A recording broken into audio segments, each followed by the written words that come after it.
Happy New Year, happy 2020. Welcome back to the Cocina. We're still in the season of eating, drinking, and being merry. I know Christmas is over, but before you know it, we'll be looking at another, festive season.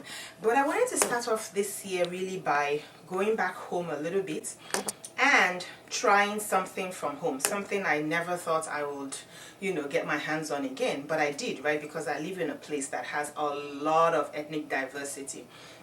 So what is that thing that I'm talking about really? It's this tuber right here, this fibrousy tuber right here. This is the cassava, right? Cassava tuber or yuca. Okay, so yuca traditionally has to be cooked to eliminate the toxins. You cannot eat it raw. Basically, it's poisonous when eaten raw. It's one of those tubers, so you have to cook it or in some way make it so that it's not raw. So traditionally at home, what we do is we ferment it and we make it into a wet paste that you can use to make a meal. Either that or it's dried on the other hand and used to make a dry grain that you can use hot water and make a meal. So this is like a staple, right? This is an African staple, a Nigerian staple. You can use it in so many ways. You can use it in to do so many things, but in this case I'm going to just be using it in more of a non-traditional way. I'm going to be making chips from it, chips as you would with potato chips or potato fries, right? So I'm going to be making cassava or yuca fries. So this is already boiled, it's ready to go. I'm just going to flash fry it so it's ready. But typically at home, when we eat the cassava meal, we eat it with vegetables, right? Vegetable being spinach. But I find spinach to be too soft, so I kind of try to look for a more crunchy green, right? So it's still the same vitamin K you're getting, so you can use colored greens, but I prefer kale. So this is kale. And what else goes into the stew? It's a veggie stew, really, or what we call yeah, it's actually a veggie stew. That's what we call it.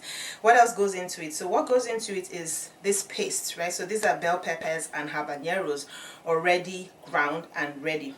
Yeah, I'm still going to be putting fresh bell peppers in there because I like to see the specks of red in there. The other thing that goes into it is your crayfish, right? So this is your river shrimp. This is what it looks like. I rehydrated this a little bit because I don't want it to be too dry. Okay, I'm also going to be adding the ground dried one. This is also river shrimp, but it's ground and dried and ready. I will be adding some salmon to it because it's generally a very fishy stew. You can also add other kinds of meat as well. Having made the sauce or the stew, what goes into it? We have to make another stew. But the stew I'm making is not Nigerian in origin at all. I'm making chicken vindaloo. Okay, so it is a stew, but it's just this Portuguese, Indian, like over the years, the cultures have mishmashed and you have this stew. Basically, vindaloo is meat marinated in garlic and vinegar, right? So that's what I already have here. This is the marinated chicken ready, and this is the rest of the paste that I'm going to be using to make a sauce. Okay, so this is tomatoes that it's kind of ready to go into the sauce, and so it's ready to go.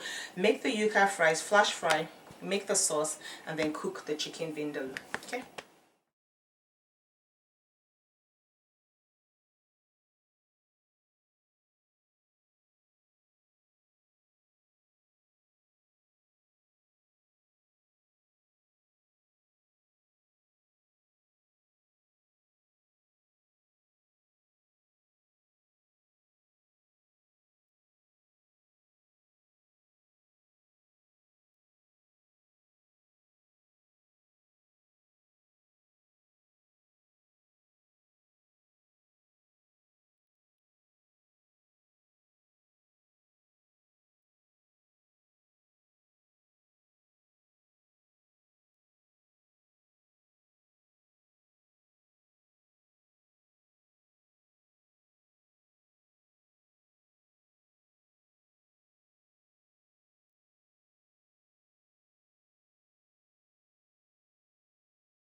So everything is ready. Yeah, it looked like it was a lot, but these are like quick cooking dishes, so you can actually make both of them simultaneously like I did.